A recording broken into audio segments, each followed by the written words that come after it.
हरि ओम। शान्ताकारं भुजगशयनं पद्मनाभं सुरेशं विश्वाधारं गगनसदृशं मेघवर्णं शुभांगं लक्ष्मीकान्तं कमलनयनं योगिर्विध्यानगम्यं वन्दे विष्णुं भवयहरं सर्वलोकैकनाथं। हरि ओम। नमो गणेश विघ्नेश गिरिजानंदन प्रभु मम विघ्न विनाशाय गणाधिपते नमो नमः। ओम सरस्वती नमो नमः। स्वागतं मे बालाः आगच्छन्तु विज्ञान भीतिक कवितायां भवतां स्वागतम्। अद्य अम्ल क्षार तथा लवण विषयोपरि कविता मया गीयते। मोर प्रिय छात्रवृंद छात्र छात्रीवृंद आपण मानक स्वागत। आपणकर विज्ञान पाठ्यक्रम रे अम्ल क्षार और लवण विषयक जो विषय अच्छी ताको आधार करी मु कविता रचना करिछि। मन दे सुनंत किमती लगुची सुनला परे यह तो मु कौन सी ज्ञान अधिक ज्ञान किसी दौ ना किंतु तमर विषय जो अच्छी विषयर जहाँ को आम कहे ठिक ठिक रूप से पॉइंट अनुसार मुझको गायन रूप से करिछि। जहाँ तुम पढ़ी बा गुरु मुखर शुणी एकांत बसी जदि ये कविता शुणव तेबे तुम शुणी पढ़ी पाठ गुड़िक मन मध्य को आसीज। आस आस पिले सुन धीर चिते कहूँ एक राजा कथा। नैषध राज्यर नल नामे राजा सर्वगुण सुसंपन्ना। काल चक्रे पड़ी राज्यरु हुईन बिताड़िते बने भ्रमे। अन्य एक राज्ये राजघोड़ाशाले नियुक्ति पाए रक्षणे।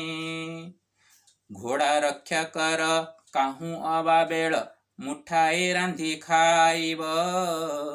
तथापि जानिछ पिलाए मोहर जानती तो सेहु सर्व। षडरस ज्ञाता व्यंजन रंधने कि स्वादु से चमत्कार। नल रंधनारे के चूड़ीर पाक षडरसे रस तार। ए बेकार खाद्य प्रस्तुत करेण थोकाए पांति प्रशंसा। विज्ञान रस को टिके निके कुहे रासायनिक विभाषा। अम्ल वा क्षारक हेउ से लवण केउ रूपे संगठित। सेही विषय को धरी मने धीरे पाठ कति बसी थाओ। हाइड्रोजन आयनत जल रे द्रवीभूत अम्ल एक। हाइड्रोक्साइड आयन जल रे क्षारक पदार्थ एक। अम्ल क्षारकर सूचक गुड़िक रंजक बा तन्मिश्रण।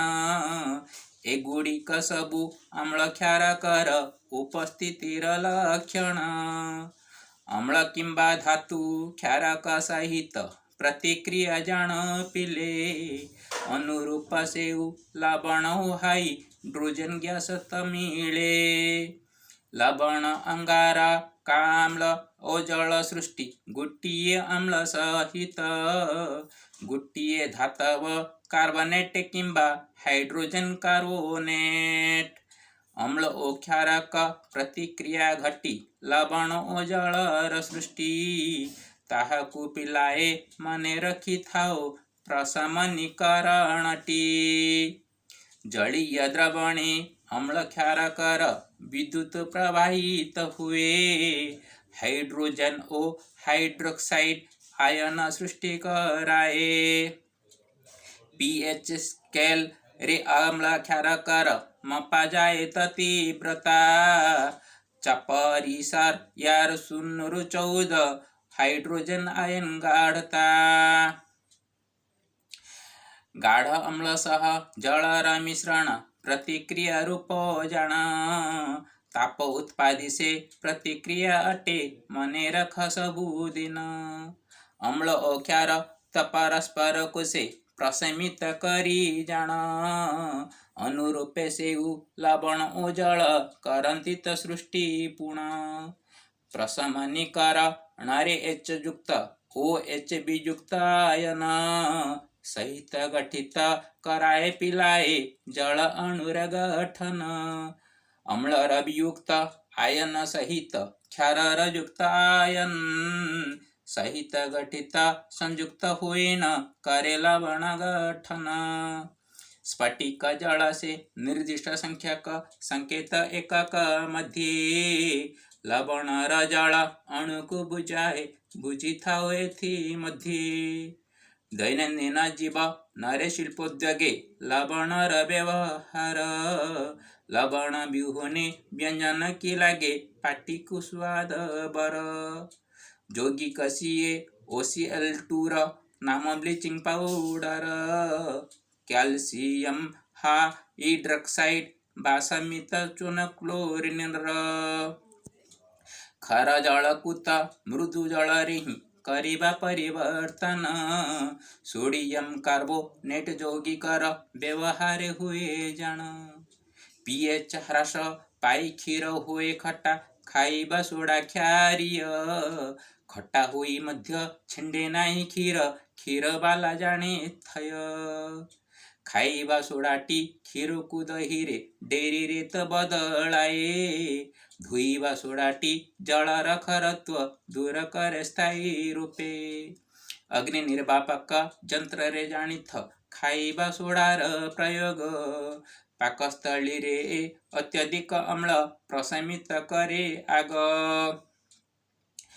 बरा केक अबा हेउछे पकोड़ी रंधने बेकिंग सोडा। एही यौगिकर नाम सोडियम हाइड्रोजन कार्बोनेट। बेकिंग प्रस्तुति सोडा हो टार्टारिक मिश्रण रे होई थाए। यह एक जन अणसंख्यारक नामक क्षारक अटे। एक कैल्शियम सल्फेट हेमी हाइड्रेट नाम रेत प्लांटर अप प्यारिस भंगा हाड़ जोड़ी न करहित। एच युक्त आई नर क्षारीय द्रवण रे खूब कम गाढ़ता। एच युक्त आईन गोड़िक द्रवणे OH वियुक्त प्रशमित।